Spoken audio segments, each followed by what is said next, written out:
What is going on, guys? Paul Ryan back at it again, keeping the late night vibe strong. First and foremost, I'd like to say thank you to everybody who tuned into tonight's episode as me, Brendan, and Mike discuss the Cowboys roster projections. That being said, the biggest news of the day, of course, being CeeDee Lamb and the Dallas Cowboys agreeing to a new deal finally.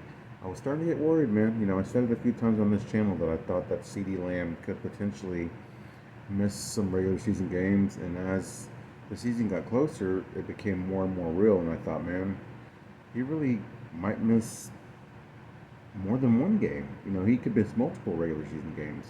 Thankfully, that won't be the case. However, I will say I was really interested to see what Dak would look like without Lamb and the offense. Just really, as I mentioned on the channel when we were just kind of talking about CeeDee Lamb, I just wanted to see how far Dak has come because we all know that Eagles fans, people who don't like Dak, just other fan bases always talk about how Dak has to have a perfect situation, and how many playmakers does he need to be successful, this, that, and the other.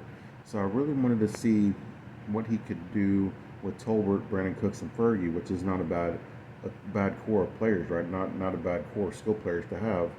But taking away a guy like CeeDee Lamb, I was just interested to see what Dak would do.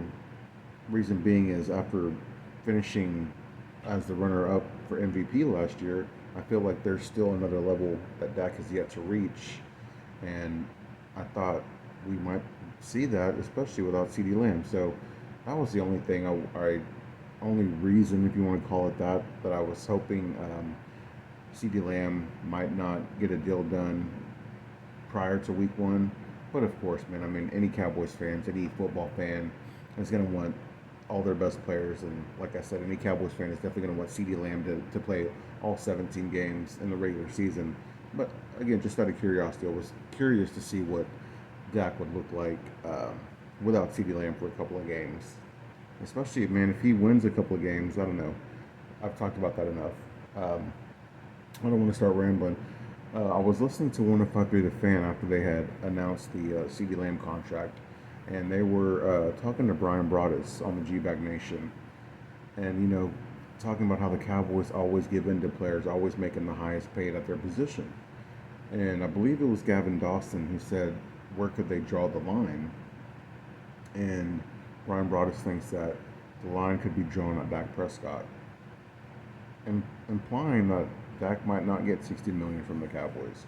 Well, he didn't say what he thought he would get, but if Dak and his team are asking for 60 or more, he thinks that the Cowboys front office will not give in to those demands.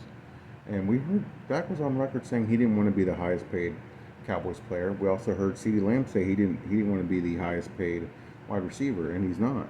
But he's the second highest paid receiver. I wonder if Dak would be willing to be the second highest paid quarterback. I know a big thing about CeeDee Lamb's contract and what took so long was that the guaranteed money was the biggest factor in the years, but I think it was mainly the guaranteed money. So now I wonder if what kind of guarantees Dak is asking for, and how much of that is a bargaining chip and his contract demands and with the Cowboys and what the Cowboys are willing to pay. I don't know how many numbers. I haven't heard any rumors about what Dak's asking for, what the Cowboys are offering. I'm not sure how close or far they've gotten to those discussions, but that was just something I found interesting, was that Bryan Broaddus thinks that the Cowboys draw the line at Dak Prescott.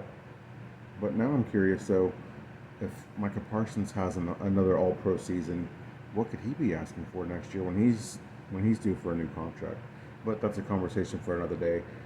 It's already late, guys, so I don't want to keep y'all up all night. But again, thank you to everybody who tuned into tonight's show.